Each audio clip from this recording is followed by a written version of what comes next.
the Washington Post, this is one of the most viewed pieces in the history of the Washington Post, and for good reason. It's a sophisticated and interesting take on exactly how infection models work. So we're going to show you how the Washington Post did this, because it's really interesting. So basically, they created a fake disease called simulitis, okay, trying to simulate COVID-19. This one passes more easily than COVID-19, where a healthy person comes into contact with a sick person. The healthy person becomes sick in this particular model.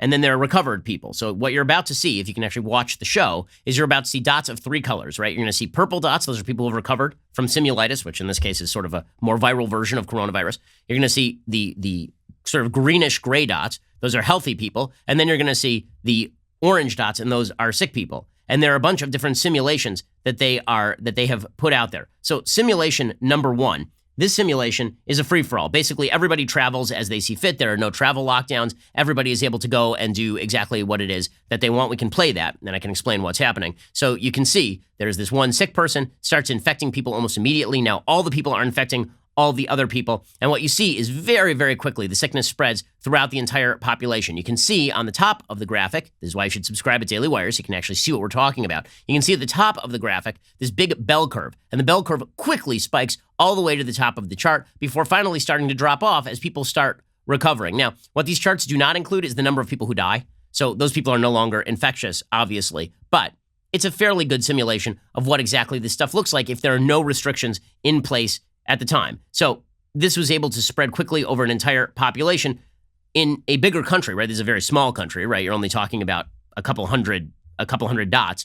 When you see that, what you're seeing is that the entire population is infected in a very short amount of time, but then everybody is recovered, right? So the question is, if you're looking for herd immunity, maybe you don't want to restrict everything, right? The theory here would sort of be the Danish theory, which is, okay, fine. So everybody gets sick and then everybody recovers. So you actually want this to happen as quickly as possible. Okay, then you have your second model of how to contain this thing, and this would be the attempted quarantine.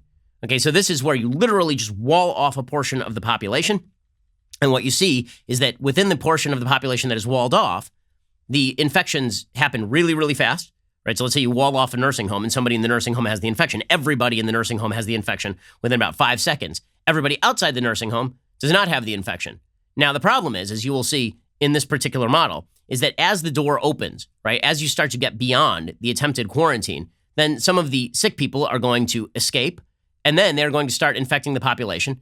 And then you get this sort of secondary spike where all of a sudden a lot of people are getting the infection, but you've seen that the curve has been flattened. So the idea here would be sort of what the United States is trying. Everybody stay home. Now that you are staying home, the curve is rising, but rising later. And so the idea is because the curve here is flatter, then presumably the number of beds that are built in the meantime are going to relieve pressure on the healthcare system. Now, that only works if you actually raise the number of beds that are available.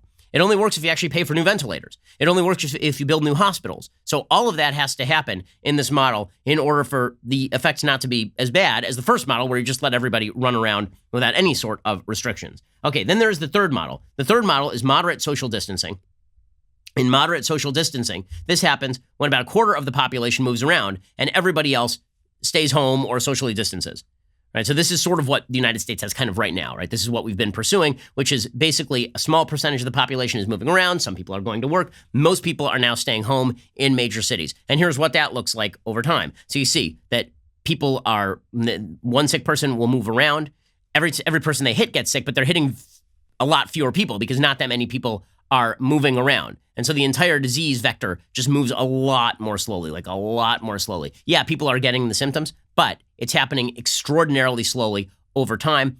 There are a lot of healthy people, a couple of recovered people, and very few sick people over time. The curve here is very flat. So that's what the United States is going for, again, in order to keep that number below the dotted line of the number of ICU beds over time. Now, the problem with this is it doesn't develop herd immunity. So if at a certain point people get back to work, then you immediately kick into chart number one, and then the number of cases spikes again. And this is the point I'm making. We don't know what's going to end this disease vector, right? There's a great hope that the summer ends the disease vector, that basically we get to summer, warmer weather, flu tends to die off in warmer weather, and then everybody gets back to work for a few months while we build some new ICU beds. By the time we hit fall, we don't have to shut down the economy again in the same way. But that is assuming some things like that this is going to kill the virus, which there's some fairly good evidence for that. In equatorial zones, it seems like the virus is being killed off faster in hot areas, hot and humid, seems to be killing off the virus. So we can all pray that that is the case. So that would be the idea behind a temporary, mostly lockdown, which is kind of what we in the United States are pursuing. That's the policy that we're looking at right now. Then there's extensive social distancing. Extensive social distancing would be like San Francisco right now. This is 1 out of every 8 people moving, meaning barely anyone is moving at all. And you can play that simulation as well. Again, all these simulations are courtesy of the Washington Post, which did an excellent job putting together what these graphics look like. For those who, again, can't see, what you are seeing here is a few sick people who are moving around and everybody else locking in place. And again, you're seeing the caseload grow extraordinarily slowly. And again, that is what you would really look for, right? So both the moderate case and the extensive social distancing, you see a bell curve that is much shallower and also backloaded, right? That bell curve is backloaded because, again, whatever increase is taking place a lot later over time. It's cumulative over time. So that is what the United States is looking for, is delay this thing until summer and then pray that the hot weather kills the flu, or kills the Wuhan flu. And by the way, it's not racist to call it Wuhan flu. We'll get to that in a second. It originated in Wuhan. The Spanish flu is the Spanish flu. This is the Wuhan flu. Okay, so this is the model that the United States is pursuing. Okay, so bottom line, if you look at what these look like, okay, in terms of the bell curve, if you have the free-for-all, which is sort of what Denmark is positing, you have that steep bell curve, steep up, steep down, and then you're done. The attempted quarantine, you have a much shallower curve, and then you have a secondary curve that is much broader. Okay, the goal there would be to shut this thing down, at least for the moment, so you can get that ICU level just above this sort of orange double bell curve, just above the camel humps right there. And then you have moderate distancing, which is what the United States is trying in the short term, and depends how long we can keep that thing lasting. And then the hope is that when you hit the end of that chart, by that point we have a vaccine, by that point we have the summer, and this thing gets killed off. And then extensive distancing is just a better variation of moderate distancing. So the United States is basically trying strategies 3 and 4, moderate distancing and extensive distancing. Denmark is trying strategy 1, and the idea would be that you wall off all of the oldies and you make sure that they don't actually get hurt. All of this is reliant, again, on a couple of assumptions. Assumption number 1, summer comes, the flu dies. Assumption number 2, a vaccine is developed sometime in the near future. If neither one of those things happens, nothing we are doing right now is going to matter.